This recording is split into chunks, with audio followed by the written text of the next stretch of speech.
Hello everyone, welcome to Wicked West Books. My name is Meg West and today I am doing my June wrap-up. So let's go ahead and get started. The first book I read during the month of June was The Glittering Court by Rochelle Mead. Now I read and absolutely loved Vampire Academy, so it was my first Rochelle Mead book that I've picked up since Vampire Academy, and I didn't like it all that much, but that's probably partially because of the way it's written.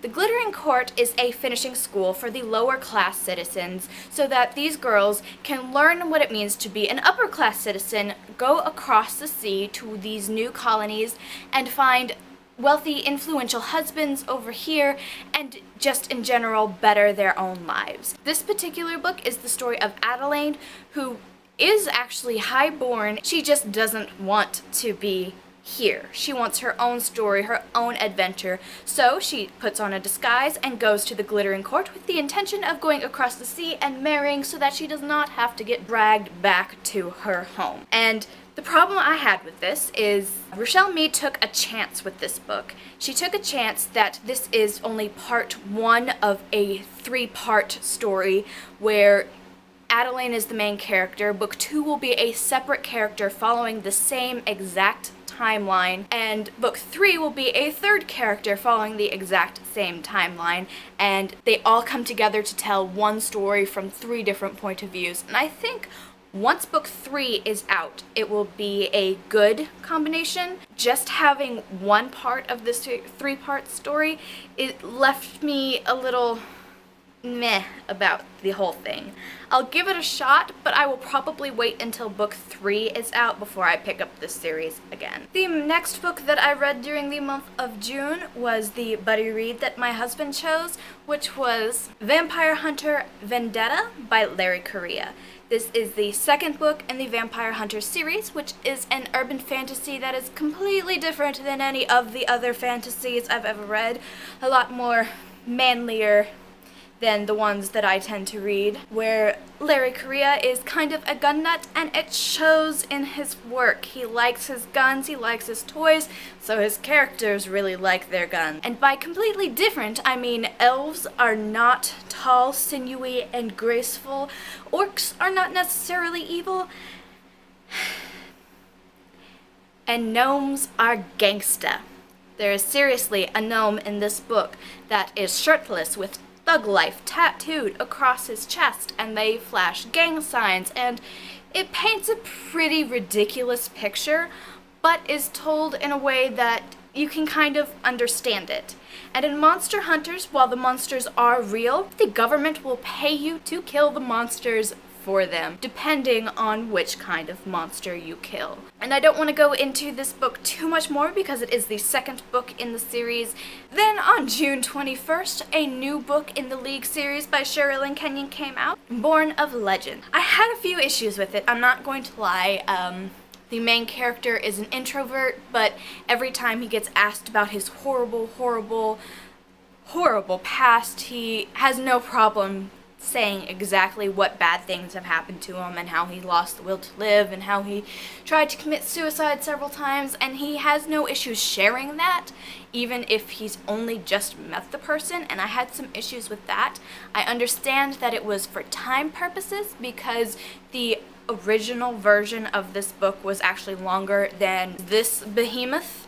So the way that the story was told was to cut down on the pages, but it kind of messed with my perception of the main character. But it was nice to get inside Dagger's head and hear his story, especially when all of the main characters from the rest of the series have hated him so much. And the other kind of downside to this book for me was the fact that while it filled in all of Dagger's history, it didn't move the plot forward any, really. The last book ended with Dagger being captured, and this book ends right after he's released, and there wasn't too much time in between them. So while it gave us more backstory, I'm really looking forward to reading further into the series and more present time than looking back on what has happened. The next book that I read was Guilty Pleasures by Laurel K. Hamilton.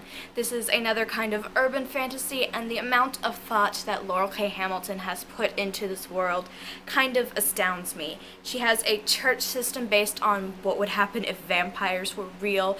There is a bounty hunting system on hunting down wares of all shapes and sizes, and there is people who have their own opinions on vampires and wares and everything. You've got HAV, humans against vampires, who think that all vampires should just die, and then you've got the people who are vampires are humans too.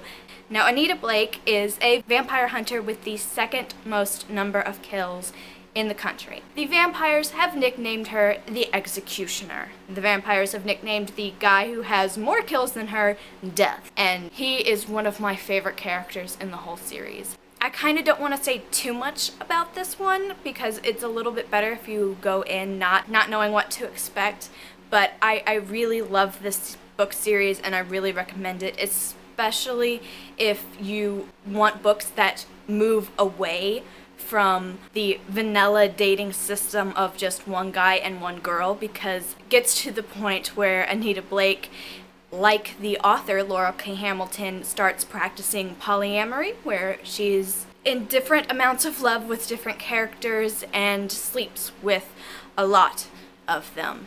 And you want to stay away from if you don't like sex in books, but if you like sex in books, I highly recommend the Anita Blake series by Laurel K. Hamilton. And when I finished with that, I picked up the other new book that I bought during the month of June. This is the first book in the Darkest Minds trilogy by Alexandra Bracken. I do have the other two. Darkest Minds is essentially a dystopia where a disease has wiped out a great portion of the children at around 10 years of age, and the ones who have lived through it have gained psychic abilities of one sort or another.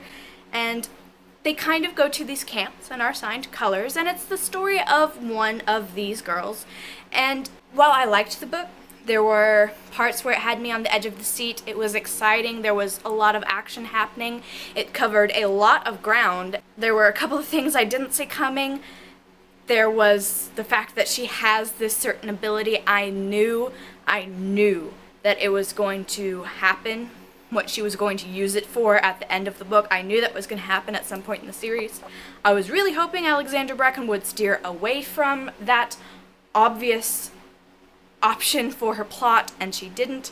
So that was a little bit disappointing, but overall I was fairly impressed with this book, and I'm glad that I have the next one here to go into after it. And alright, that's all I had for this video. I hope you guys enjoyed it. Please comment if you have read any of these books, or if you have any idea on what I should read next. Don't forget to like this video and subscribe to my channel. I post videos every Wednesday, or else I lose books.